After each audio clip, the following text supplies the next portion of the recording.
Welcome back to the Midlife by Design podcast. I'm your host, Lisai, and I am a human design teacher, mentor, and alignment coach here to help midlife mavens and mamas use human design to shed others' expectations and be who they came here to be. In today's episode, I am sharing about the manifesting generator type. I'm translating what that actually means as one of the 5 energy types.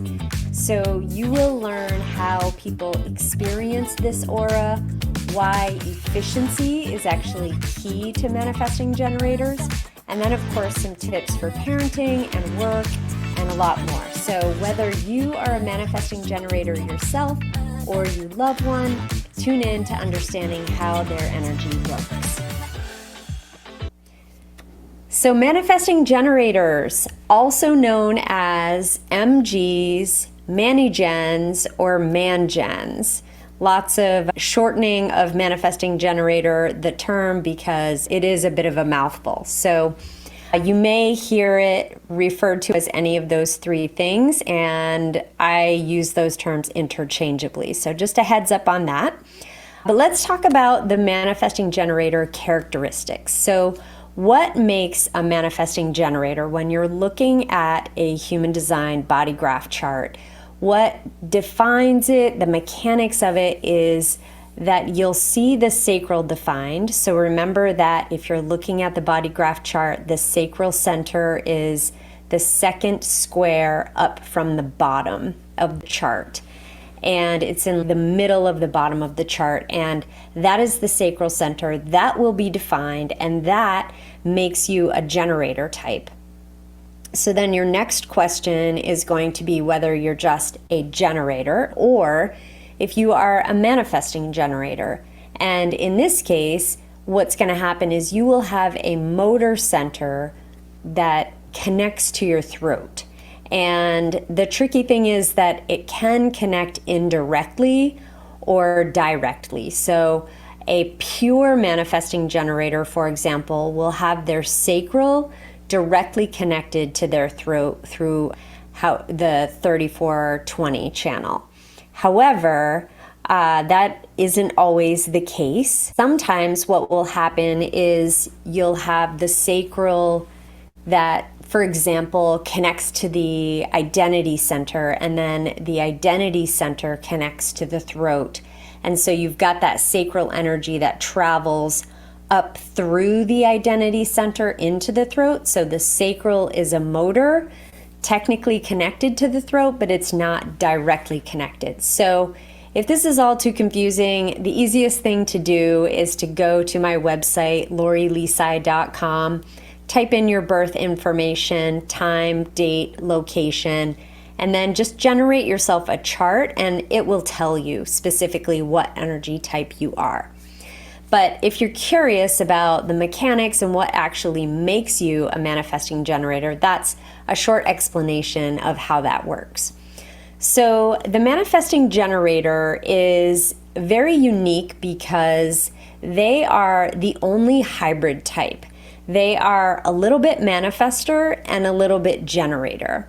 Some people will say that there are only 4 types of energies because it's true that there are only 4 aura types, but I count them as a 5th type, and you will see a lot of people doing the same. So the aura of a manifesting generator is the same as a generator aura, which, if you remember from the generator episode, is a warm and enveloping aura. It's like a big juicy hug. It really pulls people in and is magnetic, of course, with the magnetism based on and closely related to how aligned and joyful you are.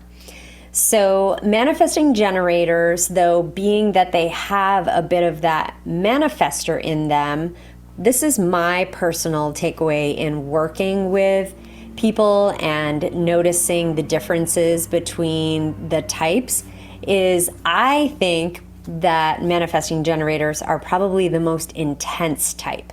What I mean by intense is they tend to bring an intensity to whatever they are doing, whatever actions they are involved in. And I'd be curious to hear from you if you are a man gen, or if you love a man gen or have friends who are, if you notice that intensity as well. But that is definitely something that I notice personally. So getting back to this aura, it's warm and enveloping, and they also have a bit of that like manifestor feel or flavor too, which is, there's a real strength to that.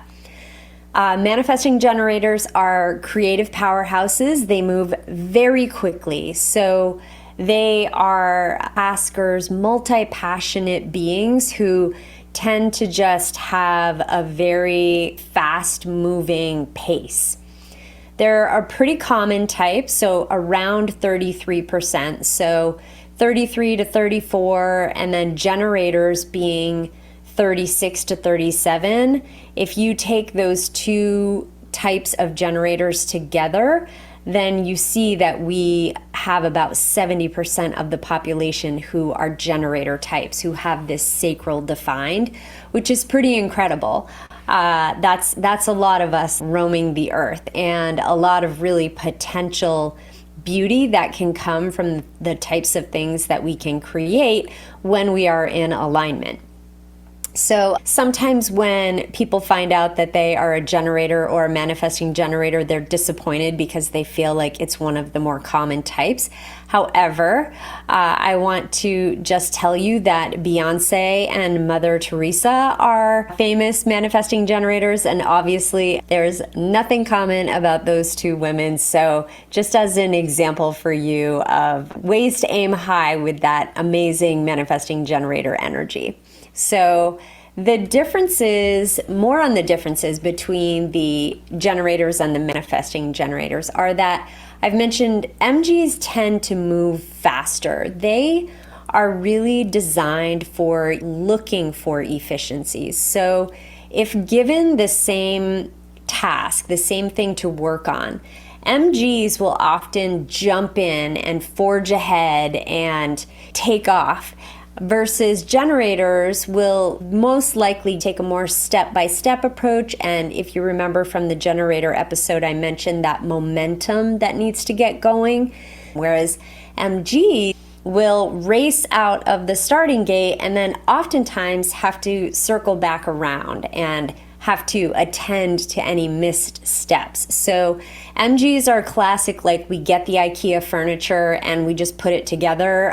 We do not read the directions, and then we have 5 screws left over and we're like, shit, I put the panel on backwards. So you gotta reverse and do it over again. So sometimes it takes a little bit longer. I also use the analogy of the tortoise and the hare with manifesting generators and generators, where the hare is taking off and darting all over super quickly, thinking they have all kinds of time, and the generator is just slow and steady, the tortoise just moving along. And obviously the tortoise wins in that tale. And I would just say that it's something for manifesting generators to consider about themselves. There can also be a lot of frustration that happens in the manifesting generators process, because they get disappointed with being slowed down by having to circle back with things that they forgot, or they have to tend to, or mistakes that they made that they have to fix. But the reality is that this is your way of functioning. And the more you can make peace with it, the happier you will be. Just understanding that this is naturally how your energy works. And so you're going to forge ahead. You're going to likely skip steps. And just knowing that you may have to come back around to attend to things. Sometimes not, though. Sometimes you skip those steps and you find that they were unnecessary, which is the beautiful thing, because that's what you're meant to do here. You're meant to help us develop efficiencies. So you can see where the steps can be streamlined and where the process can get more efficient, and then help us, the rest of us, be able to see that and make changes. The other thing about manifesting generators is that they are masters of the pivot when they are in alignment. Here's what I mean by that. Manifesting generators are multi-passionate, multitaskers. They have so many balls in the air oftentimes. They naturally, because they move so quickly, are able to pivot from one thing to another, to another, to another. And they still develop mastery. However, different than generators, they build mastery in a number of different things, whereas generators tend to focus on one thing, go super deep, and then maybe another after that, or an extension of that. I want to just add a little caveat here, because I want you to understand that your energy type is just one part of your design. It's not the whole of your design. So understanding that if some of these things don't resonate 100%, there may be other things in your design that are countering those. There are always conflicts, and there are always pieces in your design that sort of work opposite one another. And so just remembering that we are all complicated humans, and that if something in here resonates differently with you, it's probably because there are other components of your design at play. So understanding though that the manifesting generator aura is meant to be a multitasker, is meant to respond to, again, what's correct for you using that sacral energy. When you do respond to what is correct for you, then you bring in that sacral energy and you bring it to the task at hand, and there's no stopping you. You've got that creative life force energy in that sacral. And remember, the sacral is battery power. It's that go, go, go, do, do, do energy that's going to keep allowing you to move forward. So you've got that. Following what lights you up is super, super important. And making room in your life to actually respond using the sacral is one thing that I recommend for generator types. Building in some empty space into your calendar to just go outside, see what there is to respond to, go someplace new, see what you respond to, walk around your house, see what you respond to. Like any way that you can just break the habit of going through your to-do list and just living by very rigid, scheduled specifics. Making space where it's just empty and available for you to respond is super, super important for any kind of sacral being. So as a manifesting generator, because you move so quickly, I find that you tend to struggle with this maybe a little bit more because you're just constantly moving. And so creating that space in your calendar can seem like a monumental task itself, but I would really encourage you to do it and just experiment and see what happens. See if you can tap into that sacral, which is another challenge that I have heard from some manifesting generators, is even just tapping into that sacral feeling in your body can sometimes be a challenge because you're moving so quickly. So practicing slowing down and going back to the idea of sacral sessions that I mentioned in the generator episode, asking yourself yes or no questions, listening to those sacral sounds, ooh, ew, those kinds of things. Listening to the sounds that are coming out of that defined throat. Slowing down enough to make time in your day to respond is another really important part. Now, because manifesting generators are part manifestor, part generator, they sort of have two components to their strategy. Responding is one of them. But then they've got the manifestor energy, so they have to respond first, then they should inform. So Informing, again, if you remember from the manifestor episode, is really about narrating your life, just letting people know what you're doing. And essentially, this is about creating a paved highway for yourself to speed down in order to accomplish the things that you want to, in order to take that response to the next level. Because if you aren't informing, there will be some dissonance probably in your environment. There will be people who feel a little uncomfortable with your absence or with your actions. But the more that you inform, the more you are allowing them to understand, like, oh, okay, this is what you're doing. Great. I just needed to hear it from you, and it really does help. So, a reminder about that sacral response. You've got the sounds that are going to come up right through your defined throat. Remember that your body may pull toward things, it may pull away from things, but that gut instinct that people talk about, that's very much a generator and a manifesting generator thing. So not everybody has this feeling. You have the gift and the ability to have this feeling. Again, going back to the idea of moving really quickly though, it's something that you may have to cultivate and practice with. So getting back to the idea about efficiency, you are efficiency detectives. You are literally here to find the quickest, most effective way of doing things. And it does come with those challenges I mentioned earlier sometimes. So, for example, if you are trying to figure out the most efficient way to put together that piece of furniture, you may be frustrated when at the end you end up with some extra pieces and parts and it doesn't make sense where they go, or you have something that's backwards and you have to take it all apart and put it back together. These are just some of the things that can happen, but I really encourage you to continue with this because this is one of the gifts that your energy type has to offer the world, and we really need that. We need efficiencies.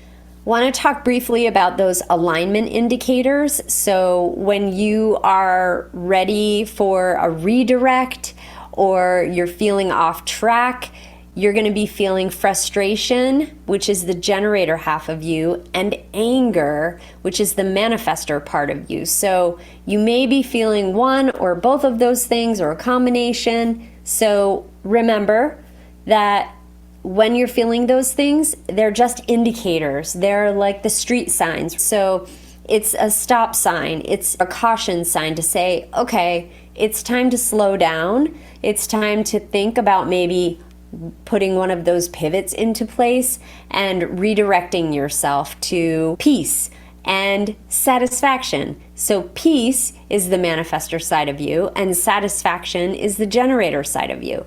So those emotions are all about alignment. They're the green lights. They are the arrows pointing to the direction that you should continue to follow.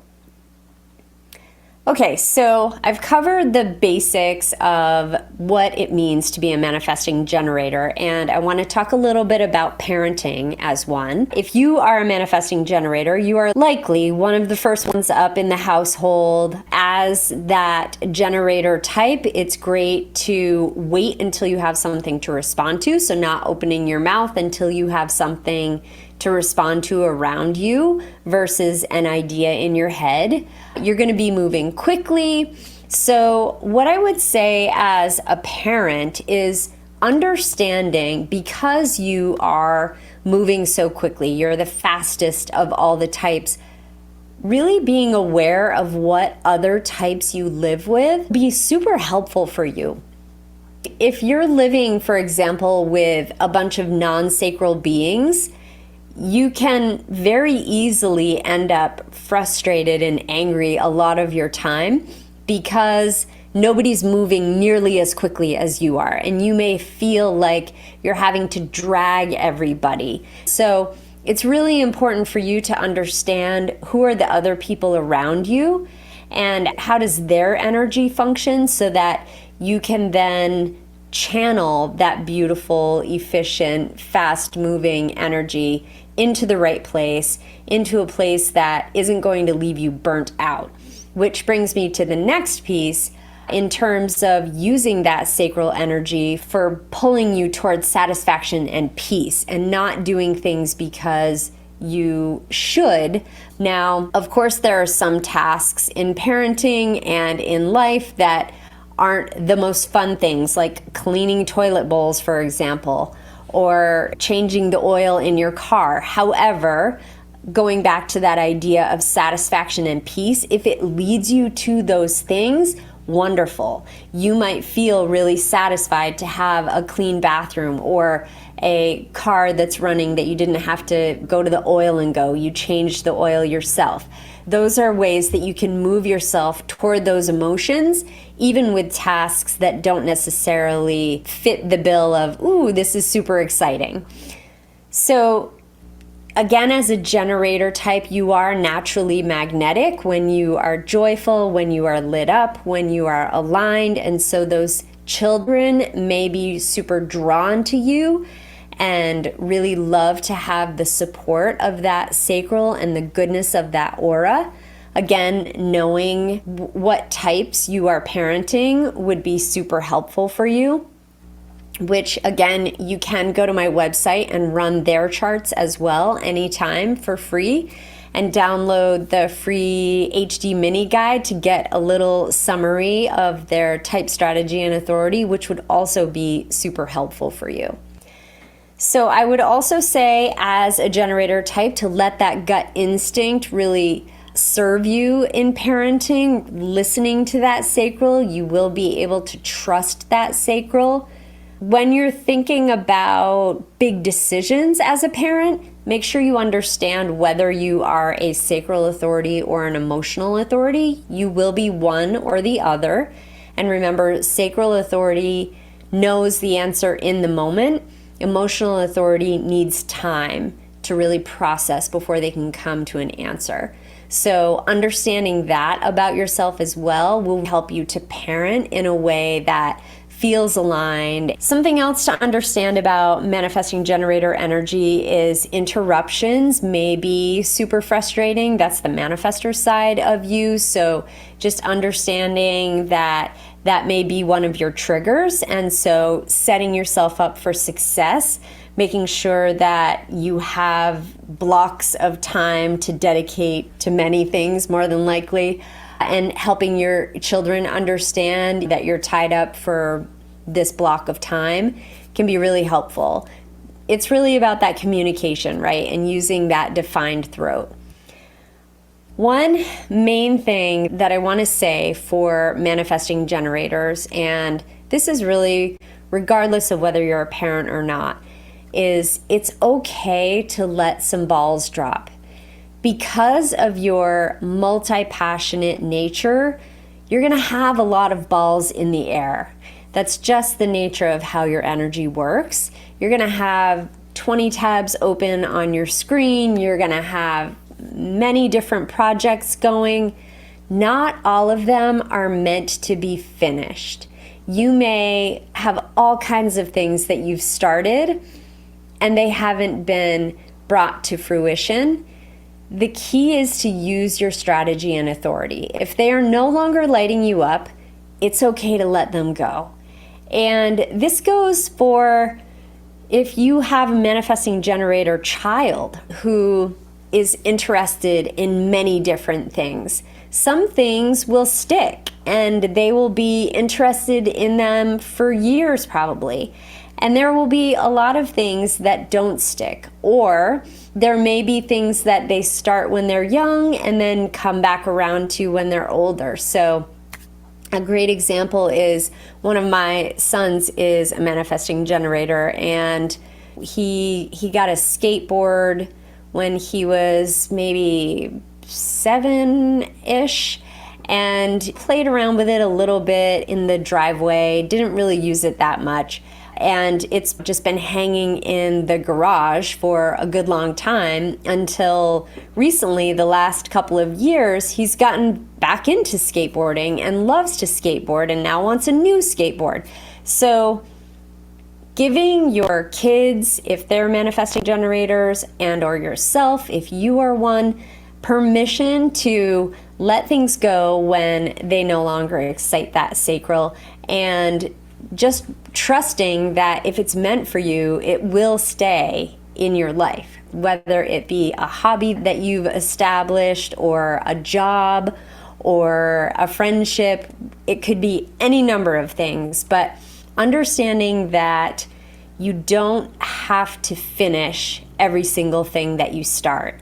And there's so much conditioning in the world around this, around consistency, around seeing things through as being an indicator of good character. And that's just not how manifesting generator energy works. So it's really important to give yourself permission to let the balls drop. And to also understand that with age, sometimes when opportunities come up, you may find yourself a little more discerning and less likely to jump into a million different things. So the last thing I want to talk about is work as a manifesting generator. Obviously, that multi-passionate nature, you're going to be able to have lots of different things on your plate. You have the capacity for that. However, just because you can does not mean that you should. So this is really, really important. I'm just going to repeat that. Just because you can does not mean that you should. What I mean by that is using that sacral response to respond to things as much as possible in work is one of the most important things I can tell you to help with your alignment as a manifesting generator. Remember, people are attracted to that sacral energy. They want that energy and they want to tap into that energy. It's just how we work as humans. It's just nature. However, just because you have it doesn't mean that you should expend it on everything. And as a manifesting generator, your tendency, because you're moving so quickly, is going to be to say yes to lots of things because you just think, well, sure, I can do that. I'll do that. However, I'm encouraging you to give yourself a moment of pause to think about whether you actually do want to commit to things. And then think about when you've got all of these projects going, where can you delegate when something is no longer feeling aligned, or when you feel like you have contributed what you can contribute? Is there some way to delegate it to somebody else to take it across the finish line, or to attend to the task that isn't really working for you or part of your genius? That would be really important for you as an MG. There are a lot of women out there who are pivoting in this phase of life or looking for something to pivot into. And I would say, remember that the right work is drawn to you when you are feeling aligned, when you're practicing bringing joy into your life, when you are cognizant of how much time in your day you are spending feeling in alignment, feeling that satisfaction and peace. The more you do that, the more the right work will be magnetized to you. And remember that ultimately you want to discover it through your strategy and authority. You want to take those actions based on your sacral and based on whether you're a sacral or an emotional authority. So allowing yourself to let go of things without guilt. So if you are leaving a job that you've been in for a while, allowing yourself to just move on and know that it's the right time because you've trusted your authority, because a better opportunity has come for you. And knowing that your sacral is so valuable. You bring so much to the table with that sacral energy, with that manifestor power. These are all things to consider if you're thinking about a midlife pivot into new work. You probably want something that's going to give you enough of a challenge where you can do lots of different types of things. It's not really just focused on one thing, but you'll have many things to be, I kind of think of the whiz behind the curtain, overlooking all of the different elements and pulling all the levers and the ropes and whatnot to make things happen. That's very much manifesting generator energy. So thinking about a job or work, a career that can offer you those types of challenges would probably feel really aligned for you. So that is what I have for you for the Manifesting Generator episode. And once again, I just want to thank you for tuning in to Midlife by Design. Please remember to rate and review on Apple Podcasts, or if you are watching this on YouTube, please give it a thumbs up, drop a comment. If you're a manifesting generator, I would love to hear about your experience. And this just helps more midlife mavens and mamas find us, of course. And if you personally want to dive deeper into your own human design, then I invite you to book a session with me. As I mentioned, energy type is just one small piece of the whole puzzle. The link will be in the show notes, and I am wishing you the joy you deserve, the determination to live out your purpose, and the clarity to be who you came here to be.